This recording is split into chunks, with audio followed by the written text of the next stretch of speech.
not stigmatizing people isn't the same as tackling stigma. It just means that we're not adding to the problem that people are experiencing. Being anti-stigma means that we're actively challenging it. When we see it, when we hear it, if we're not actively anti-stigma, then that stigma just carries on unchecked. It's not just people who use substances that are affected by stigma, it's their loved ones, it's their concerned others. Around 2 million concerned others have been significantly impacted by stigma, or at least experienced stigma as a result of somebody else's substance use. If we're being anti-stigma, we're actually trying to make change. The question we really need to be asking ourselves moving forward is, am I actively working against stigma when I encounter it?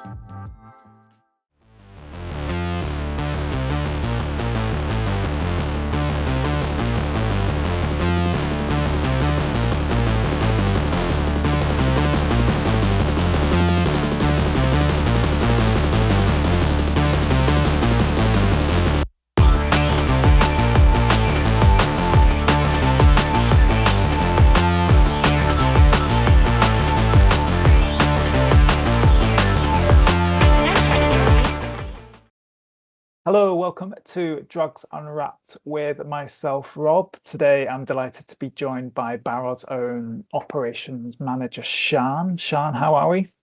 I'm great, thanks Rob. Thanks for having me here to do this podcast. Absolutely. Thank you for joining us. So today is a Learning at Work Week special, which takes place from 18th of May to the 22nd. And the theme for this year is many ways to learn. So one of those ways that we are doing is obviously via this podcast. So today's discussion is all about becoming anti-stigma. So the best place to start really with this episode is just to very briefly outline ultimately what stigma is. And essentially, in the most simplest kind of form, is a set of negative and often unfair beliefs that people have in relation to people who use substances, and can often be employed unconsciously, but at times it is done so consciously by people, and it can essentially be experienced on many different levels, from societal, structural, but also on personal levels as well. And essentially the results of stigma often results in people being systematically dehumanized, marginalized, and also discriminated against. And it is a massive topic. It's a topic that's been at the forefront of the substance use field for a very long time, and unfortunately continues to be so. So to bring you in, Sian, then, so obviously as I said at the top, the main discussion point is around being anti-stigma. So my first question really to you is, what is anti-stigma? What does it look like? And how is it essentially different from just generally not being stigmatizing?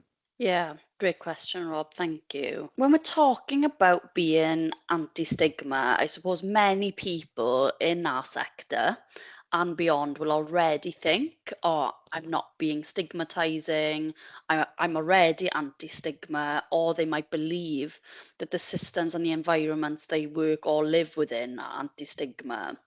However, when you really think about and break this down, and we've done this a lot more recently in Barod, is not stigmatizing people isn't the same as tackling stigma. It just means that we're not adding to the problem that people are experiencing. So for me, it's about being anti-stigma means that we're actively challenging it. When we see it, when we hear it, and whether that's in ourselves or in the language that we use or how our systems are designed, or when our fellow professionals are saying something that's very stigmatizing. So it's this idea that we've got to move beyond not just stigmatizing people. And when I thought about this podcast and thinking about how to explain this, because it can feel a bit complicated, even though it's quite a simple concept. If we think about it in the context of racism and how that agenda has moved along. So it isn't enough anymore to just not be racist. We have to be anti-racist, where we challenge language, where we challenge people's cultural assumptions, where we challenge policy. So for me, it's the same with stigma. If we're not actively anti-stigma, then that stigma just carries on unchecked. So the core distinction is, how do we move from being passive in that debate to being active in how we're behaving and what we're challenging? And when we are being non-stigmatizing, it's kind of that idea of that absence of harm. We're not harming people, we're not adding to the problem.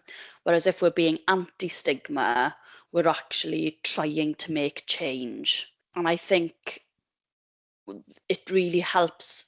It really helps in the way that we think about stigma doesn't just disappear because we don't intend that harm. So rather than just thinking to ourselves, am I being non-judgmental? The question we really need to be asking ourselves moving forward is, am I actively working against stigma when I encounter it? I think you're right in terms of, for me, like you said, it's definitely about no longer just being passive, but also being active within it as well. And unfortunately, the substance use sector is a prime example of stigma being visible in all shapes and sizes and takes multiple forms. And I think obviously language is one of the big ones. It's something obviously we've done quite a lot of work around in terms of the development of our terminology guide. So from your perspective, Sian, are there any other ways what stigma looks like in the substance use sector? Yeah, absolutely. And, sadly, you can see these at play every single day somewhere or another, whether that's in our sector or in a linked sector. So for me, stigma isn't just about individual attitudes and that those silent attitudes, the things that aren't necessarily said, but how that shows up and how those biases show up in very practical ways. So, as we've said, it's in the language that we use, like labels that reduce people to a condition, or it's in the assumptions we make about whether someone's making a choice, whether someone's motivated or ready for treatment. And it's in the way systems are designed as well, how services are commissioned and contracted and set up for people to access them. So things like having really strict thresholds, punitive responses to not meeting a care plan, or processes that make people feel judged rather than supported. So, if we think about language, and you mentioned Barod's terminology guide, calling someone an addict instead of the simple change of a person who uses substances, it sounds like a really, really small change, but it actually shapes the way that they're seen by other people and how they see themselves. Someone's attitude as well. So if someone isn't necessarily meeting the goals that they've set themselves straight away, rather than assuming that someone isn't trying hard enough, it's more about recognizing how complex dependence is and how that recovery journey isn't a straightforward or linear journey. And then the service, in terms of our services and the systems, designing services where that one missed appointment or one or two missed appointments leads to somebody's discharge from a service and closure to a caseworker, that can often just reinforce the shame that people feel, which in turn then also makes people disengage from services. So when we're designing treatment services, it's about making sure that we've got those really accessible, inclusive ways that people can engage, not just strict appointments, whether that's a drop-in service, whether that's a live web chat that people can access outside of traditional opening hours, whether that's an e-commerce based website like Naloxone Click and Deliver or Spike on a Bike. There's lots of ways that we can design services that meet people where they are. And I guess in terms of what stigma looks like within the sector as well, is from a systematic perspective, we can see it within policy and we can see it within legislation. So like the Equalities Act is a prime example with that, where it essentially specifically excludes alcohol within the Equality Act. So essentially what the government says is the reason why it's specifically excluded is the premise that alcohol dependency is self-induced, which I think for those that work within the sector would probably wholeheartedly disagree with that statement. So therefore, people who are affected by dependency to alcohol essentially don't have any protection within the Equalities Act from discrimination within the workplace, as an example with that. So, and unfortunately, going back to the language aspect of it, there's even a government document that talks about xylazine, and it has the word zombie in it as well. And it's, it's a prime example ultimately of dehumanizing people who use substances. And obviously in that scenario, people who use a specific drug, so to speak, to keep it on the agenda, one is a really good thing. I would like to make a shout out to the Anti-Stigma Network as well. They obviously do a lot of work around this, and obviously is parallel really to the topic that we're having as well. But it's really important, I would say, Sian, to keep it on the agenda, to keep the conversation going, because I think the first thing that I think of in terms of around stigma and its impact is essentially acts as a significant barrier to people reaching out for support, and ultimately making those steps that can enhance their own lives and those around them. And we see it quite regularly from, you mentioned the live web chat service. We see a lot of people come on there who, are very cautious of making that first step because of maybe previous experiences that they've had that essentially have resulted them being stigmatized against when they have talked about their own substance use and ultimately sought support around it as well. Are there any other reasons why you would say that essentially it should be on the agenda and should continually be talked about? Yeah, absolutely. I think that we have to stop thinking about anti-stigma as something that's nice to have. In our sector as well as many others, if you think about how the mental health sector has evolved over time, and kind of the drug and alcohol sector has really lagged behind in terms of associated stigma and use of language. But ultimately, stigma directly shapes our outcomes for people. So it has to be on the agenda. It directly affects whether people will feel safe enough to actually seek help from services, to stay in treatment and be honest about what their needs are. So if we ignore stigma, especially as service providers and as commissioners or as strategic thinkers, we're actively undermining our own outcomes if stigma isn't on the agenda. It's not just a moral issue, it is a real practical barrier to people's recovery, to people feeling safe, and to effective services. So if stigma isn't on the agenda, then we're essentially designing services that people are less likely to use and pumping money into those services and then wondering, well, why aren't these working? So it's a no-brainer. We should be really thinking about at every level, a systems level, an individual level, how we can become more anti-stigma in our approaches to everything. Yeah, absolutely. And I think it's important to note as well that it's not just people who use substances that are affected by stigma, it's their loved ones, it's their concerned others. I think it was from an AdFam document a few years ago where they stated that around 2 million concerned others have been significantly impacted by stigma, or at least experienced stigma as a result of somebody else's substance use. So you can just see the ripple effect ultimately from that. Just it's a huge as that number. Yeah, prime example. So, and it kind of just reiterates that, substance use as a whole really can affect many different people and the communities that they are as well.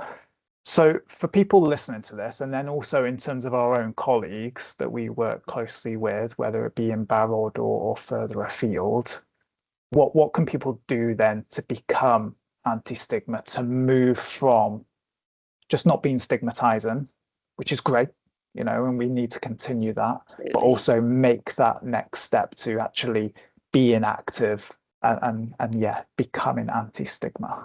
I think if we want people to become anti-stigma, we have to make it practical. We have to allow people to actually see how being anti-stigma shows up in those really practical terms. And that starts with small, consistent actions like the language we choose, the assumptions we challenge, and the way we respond when someone shares their experiences with us. It's emphasizing as well that it's really not about getting it perfect. It's about willing to notice when something you've said or something that you've assumed quietly in your own reflections don't necessarily fit with being anti-stigma, and then adjust accordingly. So it's giving people, and I think workplaces or individuals can give themselves time to reflect without that fear of getting it wrong, because we will get it wrong. This is not, stigma isn't a new thing, but being anti-stigma is still a fairly new concept. So we will get it wrong, and that's okay. But recognizing that it's our responsibility to act when we notice that something isn't right, and having that balance, I think, between being curious enough to ask yourselves those questions and the courage to then go about changing your own behavior as a result of that. So pause, check your own language, ask yourself, would I say this about any other health condition, particularly when you're talking about the substance use sector, if you're working, directly with people who use drugs and alcohol or their loved ones. Get curious as well instead of making assumptions. So rather than asking, you know, what's wrong with this person, what's wrong with them, it's maybe more about reframing that into a way of thinking about, well, what's going on for this person. And also gently challenging stigma when you hear it. And that can be really difficult when you're working with colleagues who you disagree with, or who aren't being intentionally nasty or intentionally dehumanizing, but you recognize that their language is that. Making sure that, in team meetings, when you're discussing a new initiative, for example, it's about considering who might this exclude and how can we be more inclusive to those people.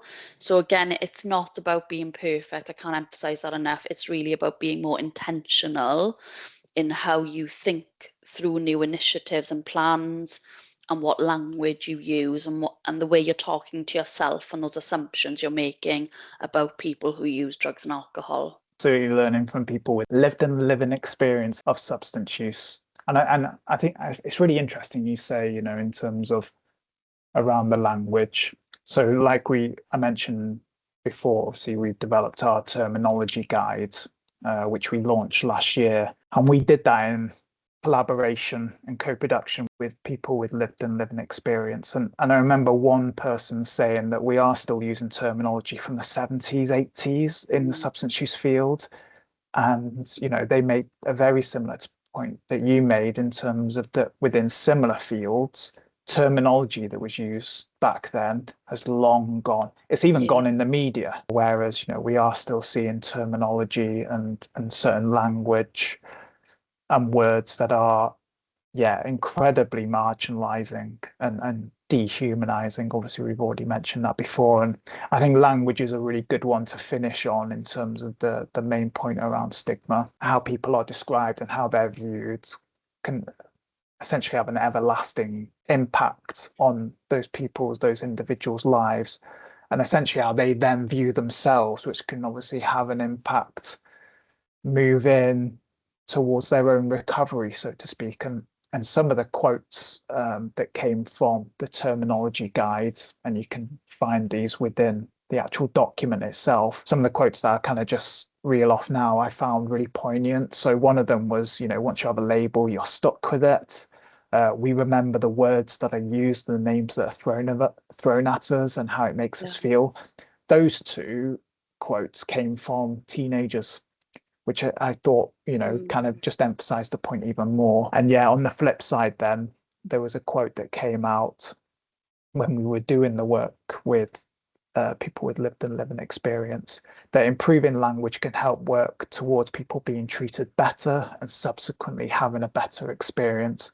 And this can increase the opportunity for us to achieve what we set out to do. So for me, why language is important, I think just those quotes in itself kind of wraps it all up really nicely. Is there anything else that you'd like to mention around the language specifically? I think it's important to make the point that a lot of the stigma in our sector, it isn't deliberate. Like you said, there's a long history of using language that's just become commonplace. And through this discussion, we're not trying to blame or call people out in terms of choosing the wrong thing and making mistakes. We're trying to raise awareness that actually the language that we choose to use can be really impactful. Like you said, it can reducing someone to one aspect of their life. Can be really harmful and stay with somebody forever. Like those teenagers that you mentioned, that could be a lifelong thing that affects their confidence and their perception of themselves. So language can create that distance between us versus them and make people feel like separates, whereas language can also create connection and make sure that people are seen as people that are flawed, that are beautiful, that have got real strengths. So that's all I'd like to add really, is that it isn't deliberate often. We need to think about our habits, our language, and the systems that we've inherited, but also recognise that when we do get it wrong, that impact is still real for the people experiencing it. Sian, anything else you'd like to add? Stigma as well doesn't affect everybody equally. We need to consider intersectionality and how it overlaps with things like poverty. If you've come from a more poverty-stricken area, or you've experienced trauma or other forms of disadvantage, it's even more important in communities like that for us to challenge that stigma, because we're addressing those wider inequalities as well. And I suppose as a real takeaway from this, what I'd love to do is encourage people in the next week to notice something you say, something you hear, or something that you see, and ask yourself, does this reduce stigma or does it reinforce it? Because that's where change effectively starts. Sian, I think that's a perfect point to end on. And there, so Sian, thank you very much for joining us, and to everyone else, we will see you soon. Bye-bye. If you have been affected by any of the issues discussed in today's podcast, please reach out. Barod have a free and confidential live web chat service that is available 7 days a week on our website at barod.cymru, where you can chat to a trained support worker. Alternatively, you can contact Wales's National Drug and Alcohol Helpline, Dan 24/7, either by calling 0808 808 2234 or text Dan to 81066.